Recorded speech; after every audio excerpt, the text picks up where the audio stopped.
Good morning. Welcome to the third in our series. This morning we're going to be talking about stock to sales ratio. My name is Donna Wesley Rogers and I'm the Director of Marketing and Public Relations for One Step Retail Solutions. So before we begin, I want to let everybody know that all the attendees are on mute. The dashboard that you have on the right side of your screen is where you can enter your questions, and we will take up the questions at the last 15 minutes of the presentation. And as you can see on your screen, if you so desire, you can tweet about this presentation at #RetailMetrics on Twitter. So we are recording the presentation. It will be up on our website after the whole series is complete. We're going to be recording all 6 of the webinars, and then we will email you when the webinars are up on the website where you'll be able to access them.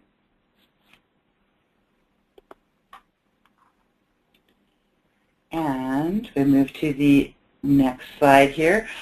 I want to let you know, of course, here's our commercial, that this is sponsored by One Step Retail Solutions, your retail technology service providers. We've been providing technology to retailers for 27 years. We've installed over 6,000 stores on retail management systems. We currently support over 3,600 stores, and we really pride ourselves in the fact that our staff are not just technology people. We're actually, everybody here has a retail background, and we really understand what retailers need and want in their technology. And you can see some of our happy clients on the screen holding our one-step banner. We like to run around the country and have our clients hold up our retail banner just so that you know we're sort of everywhere. So also this morning, sponsored by Retail Smart Guides, and I want to introduce to you Dan Jablons. Dan has worked in retail, started working in retail really early while attending the Ohio State University, where he graduated with a Bachelor of Science in Marketing and Production. He has worked with retailers such as a few you might have heard of: Walmart, Target, JCPenney, American Apparel, Donna Karan, Jimmy Choo, Charles David, Diesel, Oakley, Toomey, Hollywood Bowl, and I could go on and on and on. He's also worked for a clothing manufacturer where he piloted vendor-managed inventory programs. He worked for a leading point-of-sale provider where he installed systems and provided merchandising help to retailers large and small, and also worked in internet marketing where he's helped retailers establish a presence on the web. You should know that in addition to his vast retail background, Dan also has a background in improvisational theater. He's performed with comedy troupes all across the U.S., and this past season recently appeared on Curb Your Enthusiasm. You might have caught him on that show. Dan combines his extensive knowledge of retail with his comedy skills to become one of the industry's most popular speakers. He's spoken at Magic, at local municipal and trade show events, and many other venues. And we welcome him here this morning. And I'm going to change this presentation over to him. Dan, take it away. Okay. Thank you, Donna. Thank you for that fabulous introduction. And hello again, everyone, and welcome to our continuing series on retail statistics. And I hope you guys have been enjoying those. We do get a bunch of email questions, and those have been great, and certainly ask questions during the webinar. We're happy to, we love independent retail. That's where I've really spent my life and most of my career. So I really am glad to do these with One Step and glad to help you guys get your businesses more profitable and maybe better operationally and those kinds of things. So we're going to talk today about the stock to sales ratio, and we're going to define it. We're going to talk about how we use it and that sort of thing. And it's a good sort of jumping off point for me to say, we're going through each of the stats now week by week. Last week we did turn and we did days of supply. This week we'll do stock to sales. next week's sell-through and that sort of thing. The very last webinar we're going to do is sort of how you tie all these together, which I think is an important point to remember.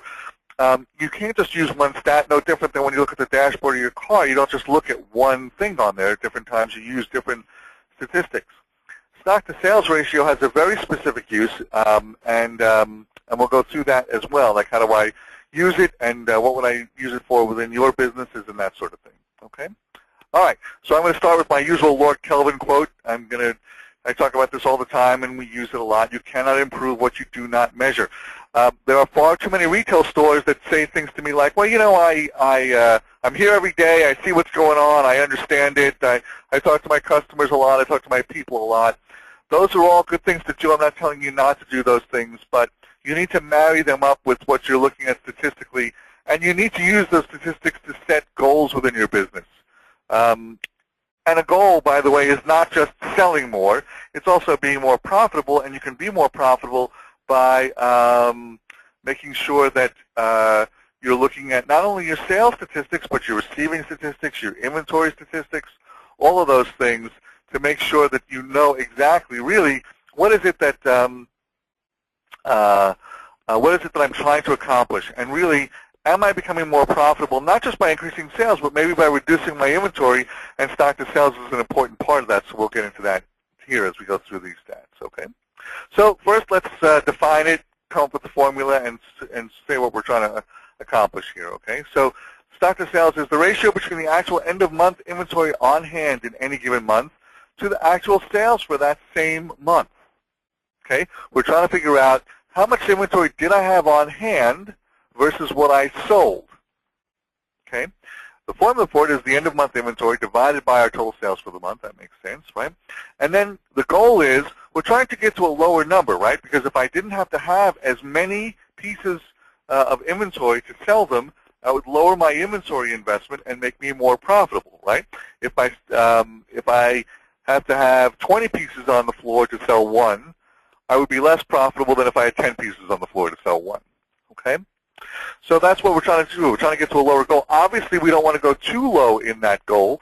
If I go too low, then my assortment starts to look a little bit iffy, I guess. You know, there are plenty of stores that feel like, gee, if I don't have enough pieces on the floor, it doesn't look like I'm, quote, in the business, close quotes. You know, we talked a little bit about that last week when we talked about towels, right? One of the stores that I work with that is in the domestics business found that they have to have at least 4 towels on the floor, but more likely 6 or 8 for people to feel comfortable buying towels from them. It was an interesting find. So, you know, there are different stock-to-sales ratios for different products and that sort of thing, but obviously the lower the stock-to-sales ratio you can get to, the more profitable you'll be because the less inventory you have to tie up. Okay, or don't have your dollars tied up into that inventory. All right, let's take a look here. So let's just say in the month of September we sell 150 pieces and we end that month owning 600 pieces. Then the math is pretty simple. 600 divided by 150, that's our stock to sales ratio. Okay, so you know, how do you measure this? You measure it obviously, you know, either by department or by vendor. I don't think you want to do it on a per style basis. There are people that do that. I don't know if that's of any value to you, especially for those of you that are in the fashion business. I think it makes more sense to do this on a department or department class level, or, you know, depending on how you're structured, department class, subclass level. Some of you have systems that have department class, subclass, sub-subclass. You know, it depends on how that department code is structured, okay?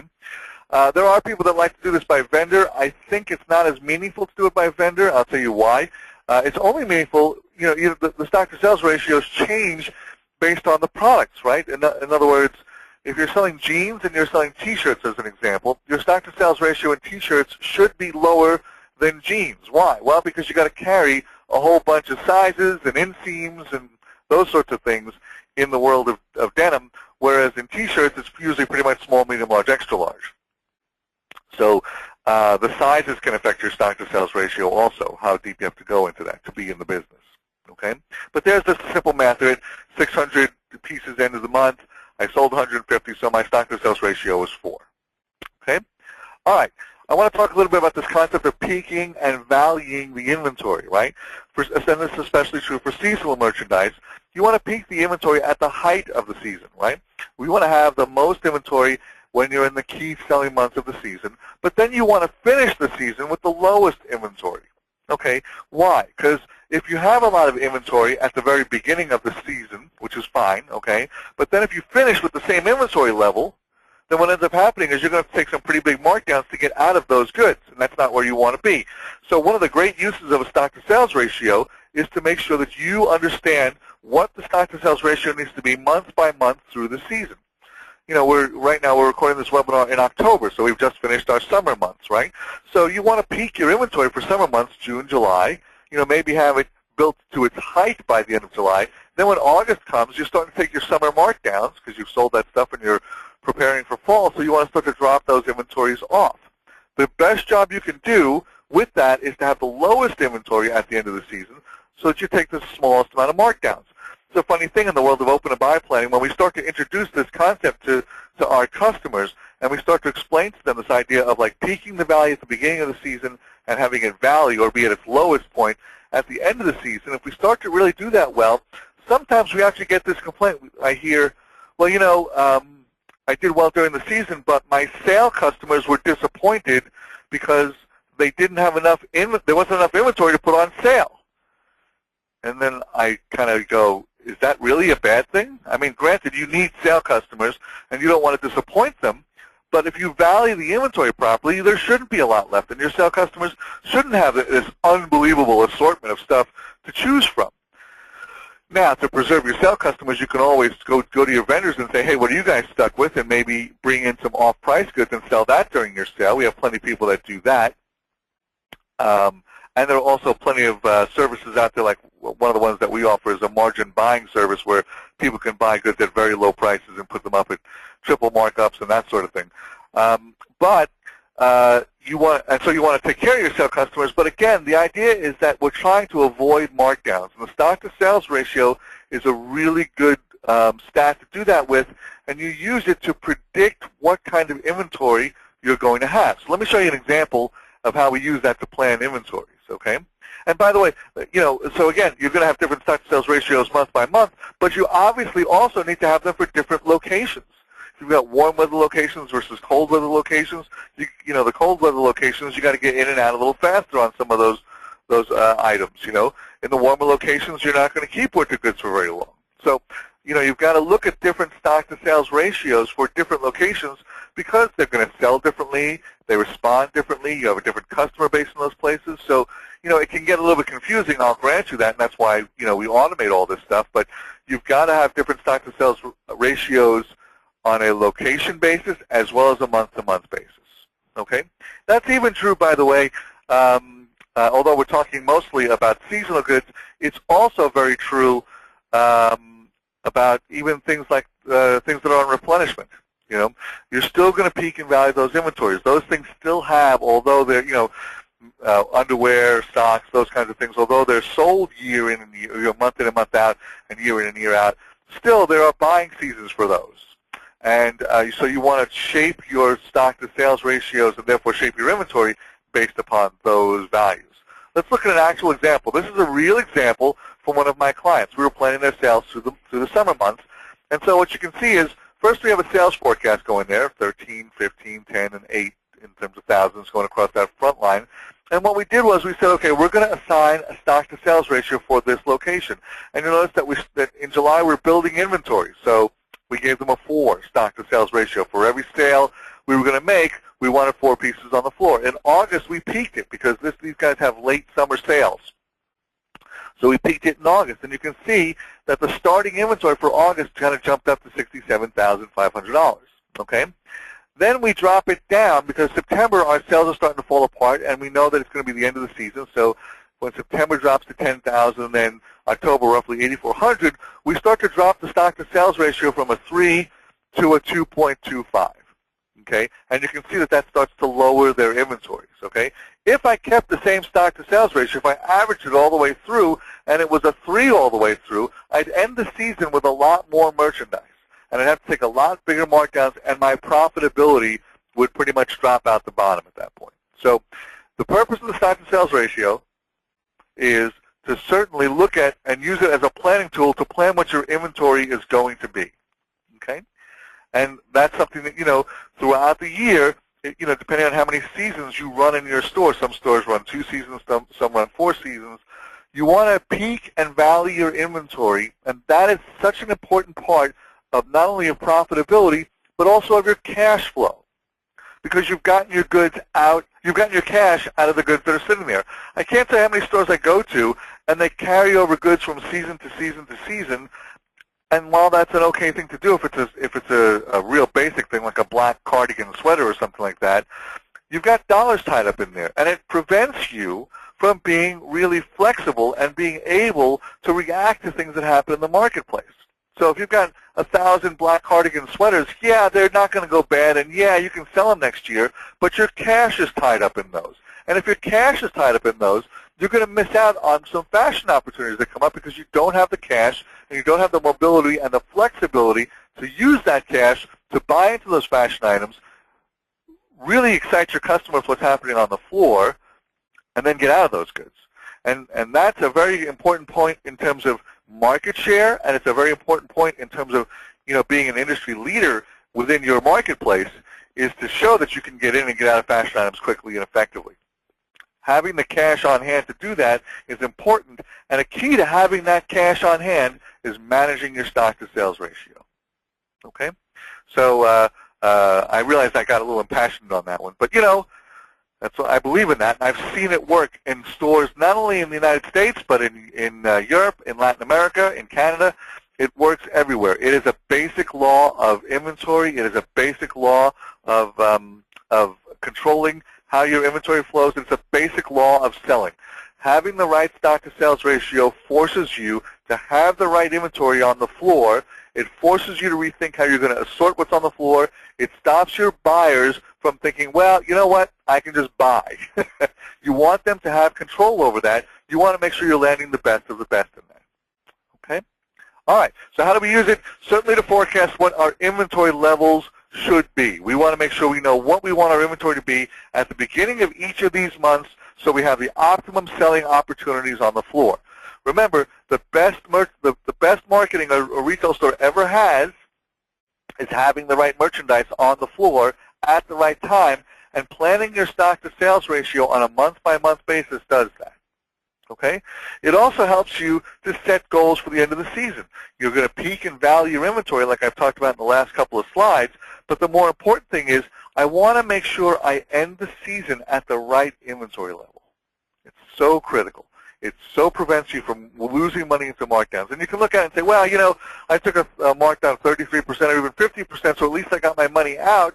Yeah, that's true, but remember, you're still going to have to pay for the lights and the people and the computers and the utilities and the, your rent and all that kind of stuff. You need that other margin to pay for those things and to keep the business moving forward. You can't just look at it as, well, I got my money out, that's a good thing. That's not all that there is. You've got to make sure that you are minimizing those markdowns and selling through as effectively as you can. And remember, too, that if your store is the kind of store where people get used to the fact that we've got a lot of goods at the end of the season and they're going to be big markdowns, you're going to lose full price sales because they're going to be happy to wait because they know you're going to have inventory at the end of the season. Okay?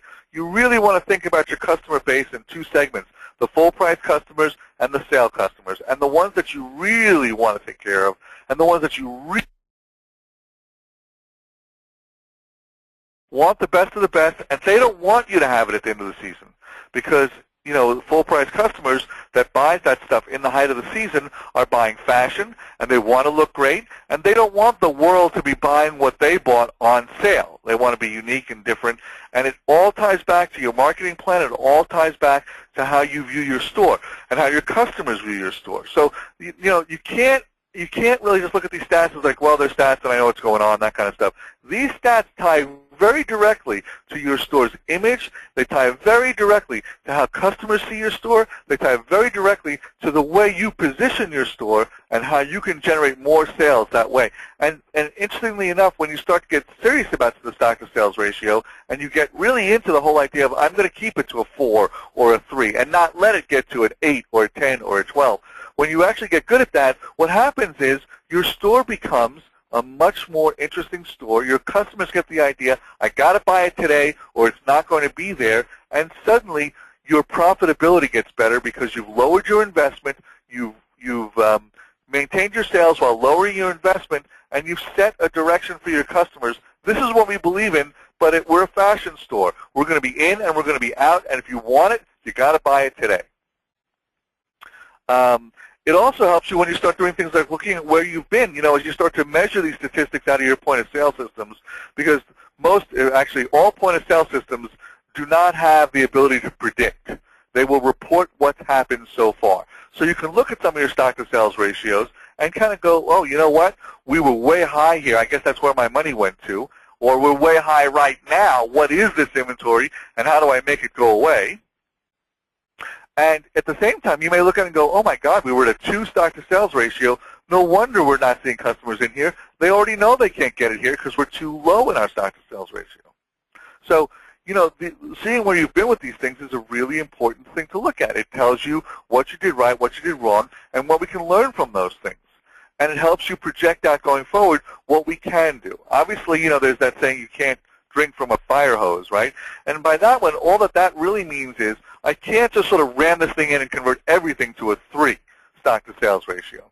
And we run into that sometimes, especially in retail stores where there are accounting people or production people that want to sort of smooth the whole thing out. They want to know what is the stock-to-sales ratio for every single, what's the stock-to-sales ratio? And I always say, well, what month are you talking about?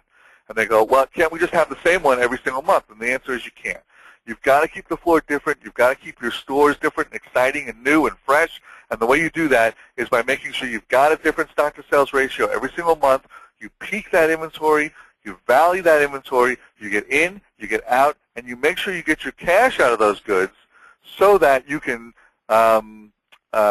be flexible, be mobile, and be able to capture the latest trends and things that are exciting in the marketplace, and your customers will respect your store as a result of that. So, again, we use this to forecast, to plan where we're going. We use it to set goals for the end of the season so we don't end up with a ton of markdowns and have our cash tied up that way. And we want to look at where we've been so we can improve that, right? Again, what you don't measure, you can't improve. Okay? All right. So, again, how do we do it to plan our purchases? Well, I've talked a lot about planning the purchases. If you set that stock-to-sales ratio on an individual month-by-month, store-by-store basis to plan what am I going to buy and how am I going to land it, okay? And making sure that I've got the right inventory at the right place at the right time every single month, every single class, every single store, okay? It also forces you to rethink your assortment planning, okay? If I'm going to only have a 4 stock-to-sales ratio, and I'm going to sell $15,000 in a month, so I'm going to have $60,000 worth of goods at retail, okay? Now you've got to rethink your assortment plan, okay? So of that $60,000, how much is fashion? How much is basic? How am I going to break that assortment by vendor? How much of it is going to be key replenishment items that I know I've got to have all the time, okay? And how much of it's going to be stuff that I know I'm going to get in and get out? There are certain goods that you might refer to as maybe cachet, where it's kind of like it's an interesting product, but it's not for all your customers. We saw that recently in board shorts. Some manufacturers developed a board short that was $125. It was way above what the normal price for board shorts is. And stores brought them in, and they did sell some because they were a pretty cool board short, They had a lot of really great features. There was a lot of technology, believe it or not, applied to how the board shorts stretched. And I guess, I didn't wear them, but apparently there is absolutely no possible way that someone can pull these board shorts off of you, Maybe that's important in the surf industry. I don't know. But anyway, the way they stretched and the way they worked, that was part of their feature. And they looked great. They wore great. And that was all part of it. But it was an expensive board short. It was $125. And board shorts are normally not nearly that price. So that was a cachet item. Now, that has to become part of some of these guys' assortment plan. I have to think through, if I'm going to have $60,000 of inventory on the floor, how much of that do I want to be a cachet item? Okay? So all these things start to affect your assortment plan. And then if you think about it, and you think about how that affects your sales, and you think about how that's going to affect your inventory assortment, when the stock-to-sale ratio changes in the second month of the season or the third month of the season, it gets a little bit lower because now we're starting to reduce our inventory to anticipate the end of the season. Now I have to really rethink my assortment plan and really rethink what am I going to bring back in and really rethink how I want to shape the floor now. Price point is a big factor in the assortment plan too, right? So How does the stock-to-sales ratio affect price point? Well, again, if I'm going to set a finite level of inventory that I'm going to keep on the floor, how much do I want to have at a low price point, a medium price point, a high price point? These are all part and parcel of what you have to think through when you've got an assortment plan tied to a stock-to-sales ratio. Okay? Sometimes when you measure the stock-to-sales ratio, you start to look at, oh my God, I've got a 17 stock-to-sales ratio. Well, no wonder you're not so profitable.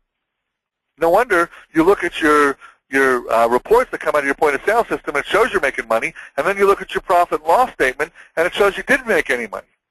Well, why? Because all those goods are sitting on your floor, or they're sitting in your warehouse. And that's part of the problem, you know. And this is a problem that happens very, very often in independent retail and specialty retail. You get wrapped up in the buys. You get excited about reading the reports that come out of the system.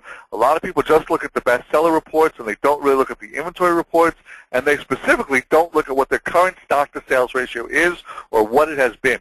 And that, if they looked at that, you know, sometimes when we present that stat to them, you see all the color drop out of their face, because what happens is they realize, oh my God, I'm really buying way more inventory than I could possibly sell or possibly use.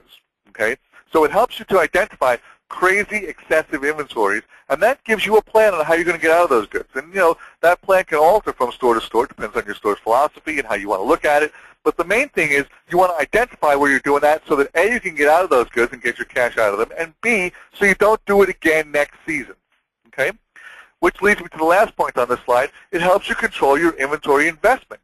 Okay? Now you're operating really on a budget. You're saying, okay, I'm only going to have $60,000 worth of inventory. That means I can't just buy what I want to buy. Okay? And it also changes, you know, a lot of people sometimes when they plan what their purchases are going to be, they say, well, I'm going to look at last year. I'm going to buy what I sold last year, and that's what I'm going to buy. Or I'm going to buy plus or minus a certain percentage. Here's one thing I can guarantee you. If you buy this year what you sold last year, the best you can do is last year's numbers or less.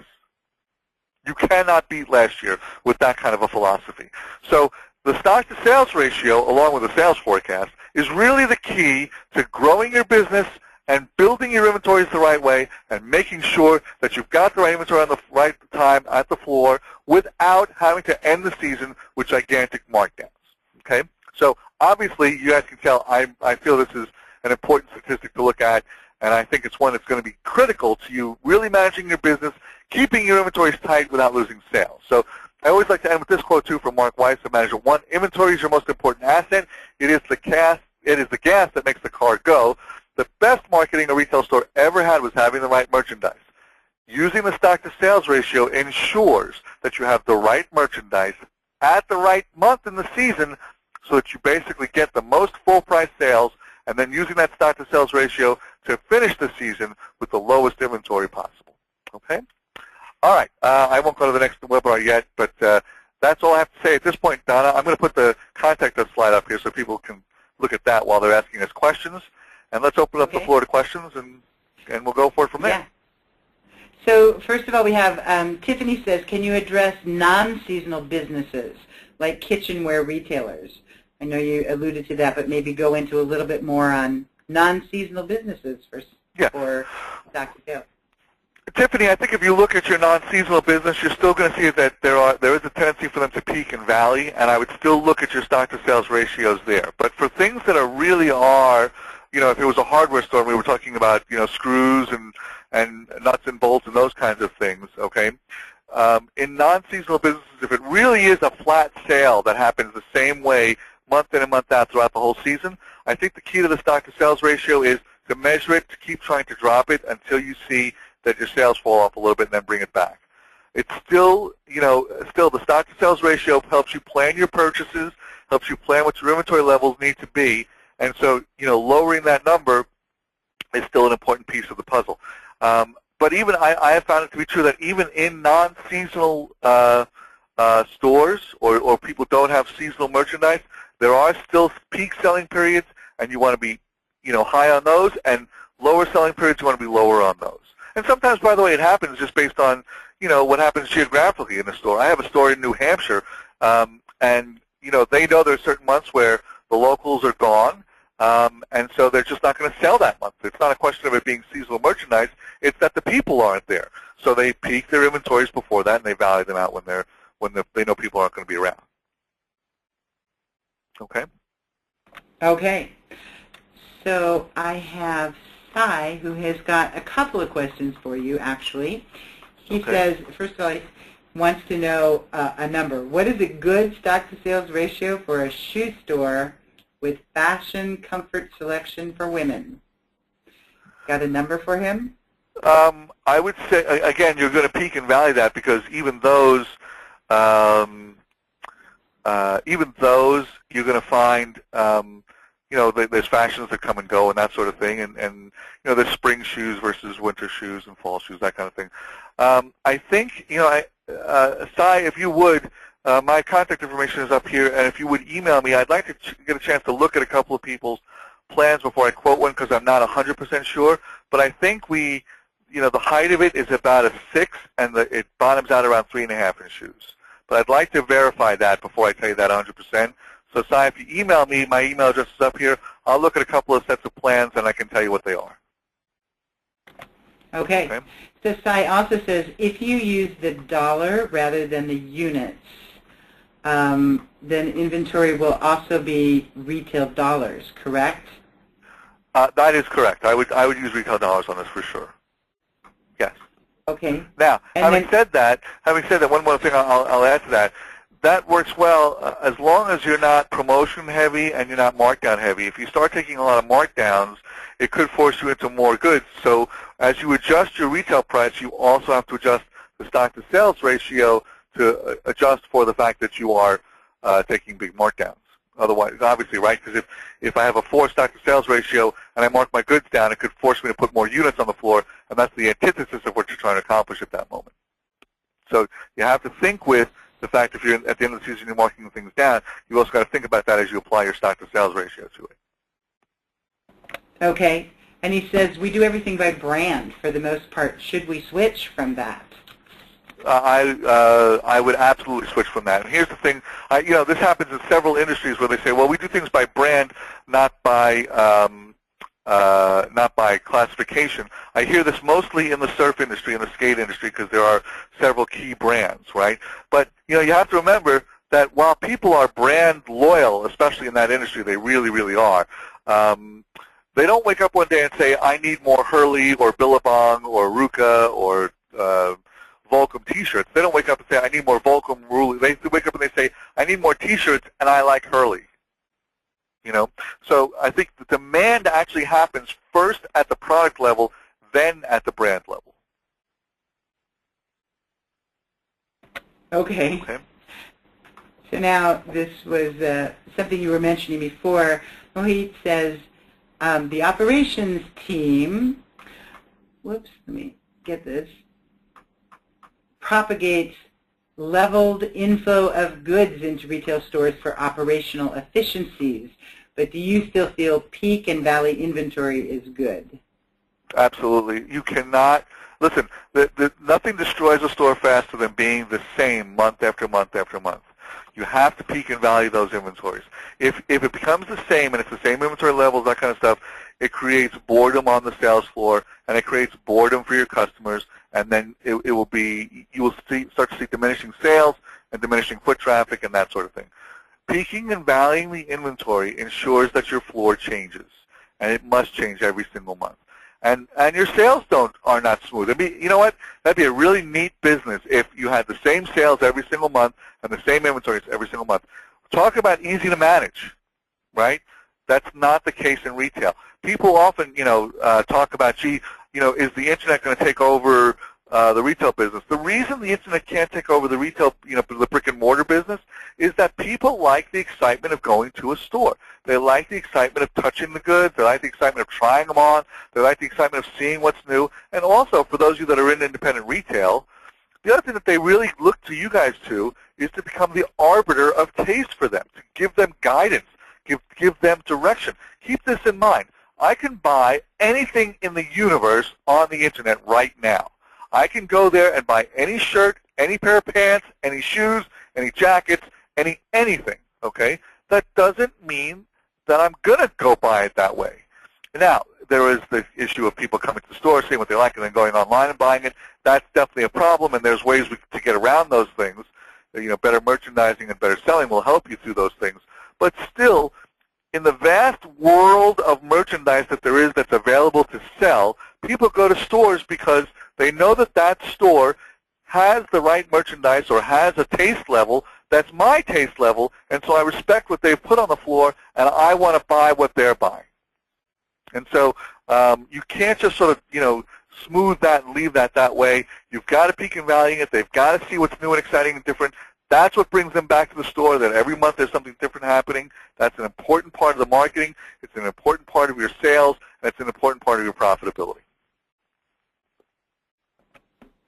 All right. So continuing, for a growing company, using the current month's inventory for calculating stock-to-sales ratio would be understated. Should we use forward-looking sales to calculate stock-to-sales ratio? Absolutely. There's no question about that.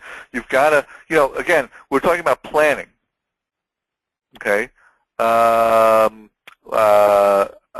talking about what kind of inventory do I want to have on the floor to get my sales where I want them to be. And sometimes, especially in a new operation, you don't have that inventory there quite yet. You need to get that inventory there. Okay? So what you're going to have to do is you're going to have to make sure that you plan that inventory and plan your purchases that way. Obviously, that's not always easy in the very beginning because there may be some cash flow issues and that sort of thing. But and there's lots you can do there too. But mostly, that's the way that will work. You've got to use the forward-looking sales and plan your inventory to match those sales. Okay. Here's one from Stephanie. She says, what about a toy store? Our December sales are about 4 times a normal month. Mm-hmm. Yeah, I would agree. And so, but the same concepts apply. It's just you're going to have a different stock-to-sales ratio. But even more importantly, okay,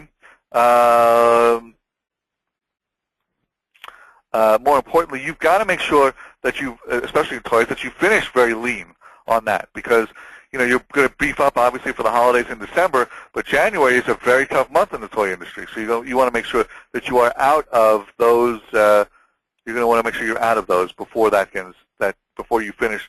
December, you want to be as lean on toys as you can be. Okay, so we have some other, we have some unusual retailers here. Here is Matt who says 40% of our yearly sales are done on 6 home football games. So our sales depend highly on if our teams are winning or losing. So what's the best way to get the most accurate numbers? You know what? I mean, right now, we do some planning actually for some college stores. Okay. And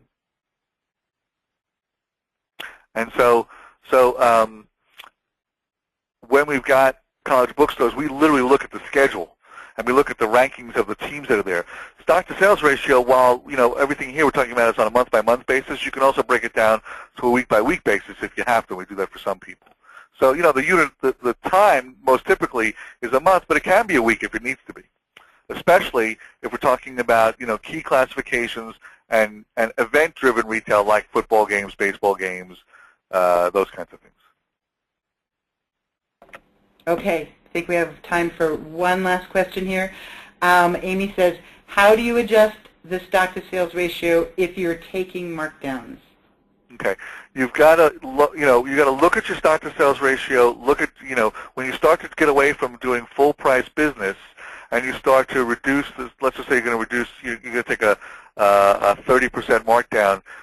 You're going to want to lower your stock-to-sales ratio in concert with that. Typically, I would start by applying the same percentage discount that you're applying to the retail price. I would apply that to the stock-to-sales ratio because you're going to have to lower it because now your inventory values are lower too. So I would start there and see how that works. It does vary from industry to industry. There's certain things that when they die, they're dead, beyond dead. And that happens in certain locations in the country, so it's hard to apply a blanket rule to that. But, you know, a place to start is to sort of look and see, well, you know, if I lowered my stock-to-sales ratio by a third, since I'm lowering my retail price by a third, what would that give me in terms of inventory? And really, am I going to be able to make sales based on what that inventory looks like? You know, it's not a particularly it's not the simplest thing to just go like, oh, well, you know what, we're just going to lower it that way. You have to also look at what that's going to mean in terms of the actual net numbers on that. Okay. Okay. So that's really all we have time for today. Let's wind this up with next week we're going to talk about sell-through percentages, right? Right. So next week's webinar will be same time, same channel. Will be Tuesday the 16th at 11 o'clock. We're going to talk about sell-through percentage. We're going to talk about, you know, just like with this one, how do we use it? How do we basically use it to make you more profitable and make your business more successful? Great. Thank you so much, Dan. We've really, really appreciated your time today. And sure, well, we'll talk to you next week. Okay, thanks again, everybody. And certainly, you know, I'll leave the contact information there for a minute. Certainly reach out to Donna if you have questions about point-of-sale systems. Retail systems are critical for the store, and, you know, One Step offers a really great assortment of some of the best ones that are out there, that's for sure. If you have questions about planning or inventory or merchandising, certainly reach out to me, and my email and contact information is there. Look forward to talking to you guys next week. Thanks, Dan. Bye-bye.